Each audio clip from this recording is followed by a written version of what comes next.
Assalamualaikum teman-teman YouTube, jumpa lagi dengan saya Habibi di channel Dunia Hobi. Ya, pada video kali ini saya mau bikin video praktek ya. Praktek apa sih namanya, operasi kecil ya, atau minor operasi pada burung merpati ya.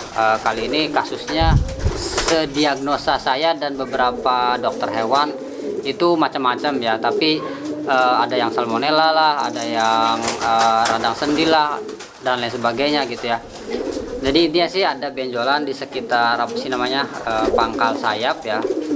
Setelah diraba, diperhatiin ya, karena tidak ada alat pendukung ya seperti X-ray dan lain sebagainya. Jadi didiagnosa di sini ada semacam gumpalan apa sih, nanah atau fraktur ya, bekas frakturan. Nah ini harus dikeluarin ya, jadi burungnya itu nggak bisa ngepak sayapnya itu. Nah dan juga ini salah satu indukan kesayangan ya, jadi dia kalau kawin itu susah ya, jadi ngepak sayapnya itu susah, terhalang sama benjolan di sini. Nah saya udah keliling-keliling dokter hewan di Cirebon, beberapa dokter hewan ya.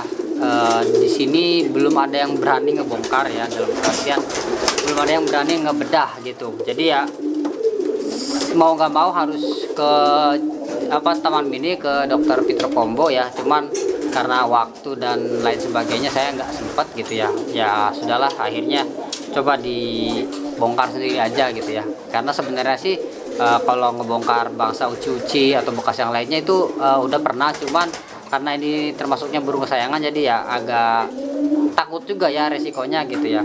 Tapi ya mau gimana lagi ya, mau tidak mau gitu ya, jadi harus dicoba lah. Mudah-mudahan sih ya lancar lah operasinya.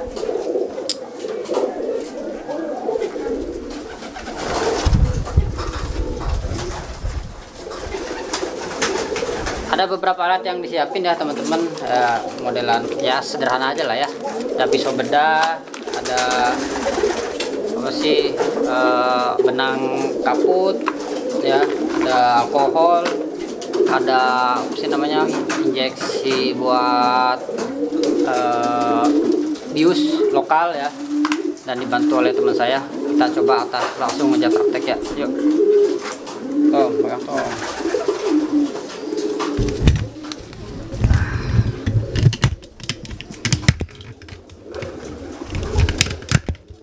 Pertama kita bius dulu ya, biusnya pakai bius lokal. Untuk merek dan lain sebagainya maaf saya nggak bisa sepil, soalnya takutnya ditiru atau dicoba oleh anak-anak atau orang-orang yang memang kurang mengerti ya, atau disalahgunain lah untuk hal-hal yang tidak harus dilakukan gitu ya. Jadi intinya sih ini bius lokal.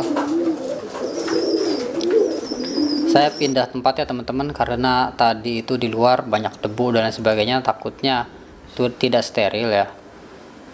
Kita pindah ke dalam dibantu dengan penerangan. Nah ini sebelumnya saya cari-cari posisi dulu nih yang enak yang mana, dan motong ya. Ini saya motong agak ragu ya, karena ini pertama kali yang namanya ngeblack operasi atau nyobain ngebedah burung gitu, jadi masih gugup. Saya black pelan-pelan ya, harusnya sih sekali irisan ya, harusnya yang terbaik itu satu irisan teman-teman. Jadi nggak usah diiris-iris terus ya, kayak ngiris bawang gitu ya, harus satu irisan. Agar lukanya itu enggak banyak ya, jadi cuman satu jalur lah lukanya, jadi lebih cepat untuk pulihnya. Ini ngirisnya juga terlalu dangkal ya teman-teman, harusnya sih langsung ke chest gitu, ke dalam ya, karena di sini tuh di lapisannya itu ada dua ya, lapisan kulit atau epidermis atas ya, sama muskular atau otot ya. Jadi ada dua lapisan kulit dan lapisan otot. Nah si benjolannya itu tersembunyi di bawah lapisan otot. Ini kita coba cek dulu, dipencet-pencet, ternyata ada sedikit keluar cairan ya teman-teman. Cairannya agak kekuningan dan bening ya.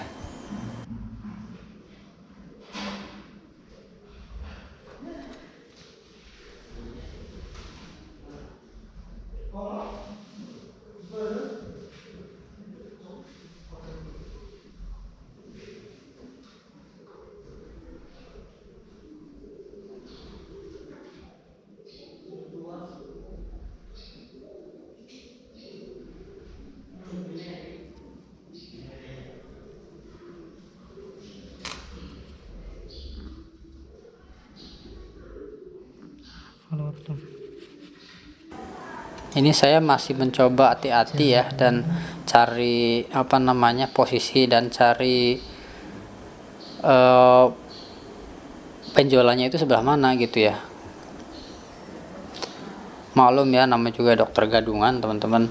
Jadi karena nggak ada dokter hewan di sini yang bisa apa namanya, bukan bisa ya, sebenarnya bisa, tapi nggak tahu ya, saya nggak tahu, heran kenapa ya nggak ada yang berani ya. Saya udah datang ke 2 dokter hewan kliniknya langsung, dan ngechat di WhatsApp itu ada sampai 5 dokter hewan lebih di sekitar Cirebon, sampai Cirebon Kota, Cirebon Timur sampai Cirebon Kota. Dan emang bilangnya, wah maaf kita tidak menerima untuk burung gitu ya. Jadi mungkin mereka lebih ke kucing, kelinci, anjing, dan kayak hewan-hewan ternak kayak sapi, domba, kambing gitu ya. Jadi untuk burung itu di sini belum ada ya teman-teman.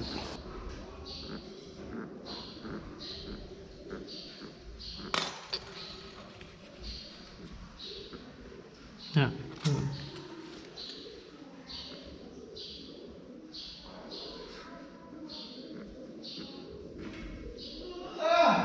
Nah, ini udah ada titik terang teman-teman ya. Jadi benjolannya itu gumpalan seperti keju itu udah kelihatan. Nah, ini saya coba buka agak sedikit lebih dalam ya teman-teman.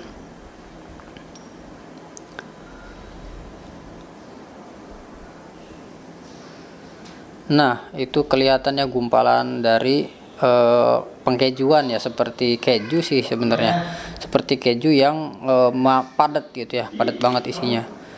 Kita coba ambil pakai pinset juga agak susah ya, harus ditekan. Ambil sedikit-sedikit dulu teman-teman. Kita buka jalurnya dulu.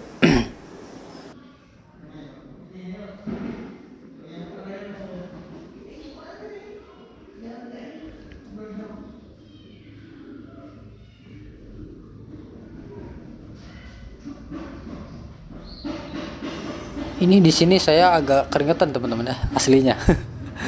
Cuma apalagi yang megangnya itu.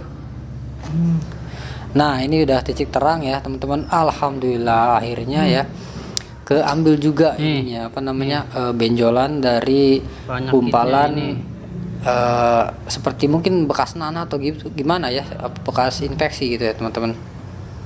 Alhamdulillah akhirnya terambil, tapi belum ada peningkatan di sisi sendinya ya, hanya terangkat sedikit ya teman-teman. Sepertinya ada dislokasi sendi juga ya, mungkin karena gumpalan juga ini diakibatkan oleh dislokasi sendi ya. Jadi sendinya itu bergeser ya, nggak pada tempatnya, dan mengakibatkan luka. Nah, lukanya itu atau itu apa, mengakibatkan keluarnya itu seperti nanah ya. Nanahnya itu mengering, menggumpal, akhirnya jadi benjolan. Kalau diagnosa saya sih ya, bodoh-bodohnya saya seperti itu teman-teman ya. Jadi mungkin ya karena dislokasi itu akhirnya mengakibatkan adanya benjolan gitu. Jadi bukan karena uci-uci, salmonella, atau bukan karena bakteri Streptococcus atau apa gitu ya, bukan. Sediagnosa saya, sependek pengetahuan saya gitu ya. Karena dari apa namanya, kalau memang penyebabnya itu ngepaknya itu nggak bisa karena benjolan, harusnya sih udah bisa ngepak ini. Cuman kita tadi coba masih kaku ya, berarti kan ada apa namanya, masih ada yang mengganjal gitu, seperti kalau engselnya itu ada ganjalan gitu. Nah, itu saya belum paham apa yang ngeganjal gitu ya, mungkin nanti kita coba cari solusinya lagi. Oke, udah keambil ya gumpalannya, sekarang tinggal dijahit ya teman-teman. Kita sterilkan dulu, tapi alkohol jangan sampai masuk ke dalam rongga ya, setahu saya sih gitu ya.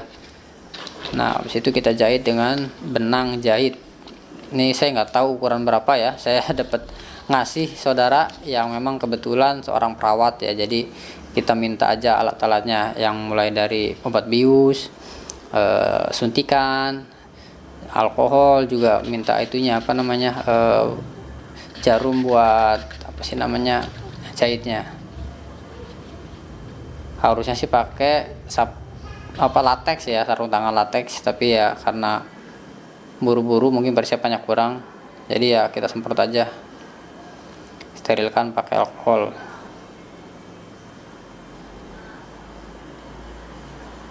Ini menurut saudara saya sih harusnya sih ada benang jahit yang bisa menyerap gitu ya. Jadi daging dalamnya itu yang lapisan kedua itu harus dijahit juga gitu ya. Tapi benang jahitnya itu nggak ada gitu. Jadi ya saya cuma bisa jahit yang bagian luarnya aja.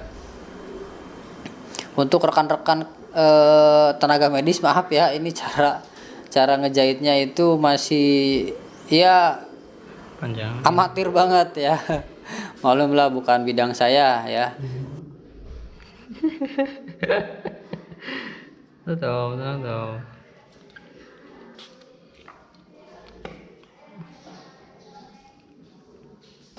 Kita lanjut jahit terus ya.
Ya teman-teman, tadi ya udah selesai ya, alhamdulillah operasinya udah selesai dan alhamdulillah lancar gitu ya.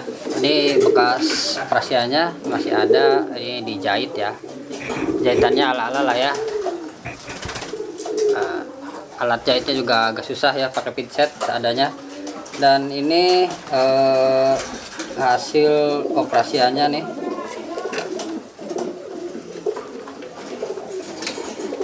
Nih ya, ada gumpalan kayak nanah atau daging gitu ya di dalam dekat sendinya. Ada segede kurang lebih diameternya 1,5 cm lah ya, bulat seperti pinci gitu. Nah ini burung juga alhamdulillah normal ya, nggak ada sakit atau lemah ya, masih seger, masih sehat ya. Setelah dikeluarin itunya ya, apa namanya, kejuannya lah, kita sebut keju, ini udah agak bisa ngangkat sedikit. Nah nih udah agak bisa ngangkat sedikit. Nah mudah-mudahan nanti di sini bengkaknya hilang, udah hilang bengkak, sembuh ya, burung bisa normal lagi terbangnya. Oke, kayak gitu aja teman-teman ya. Semoga bermanfaat. Sampai jumpa lagi di video selanjutnya. Assalamualaikum, dadah.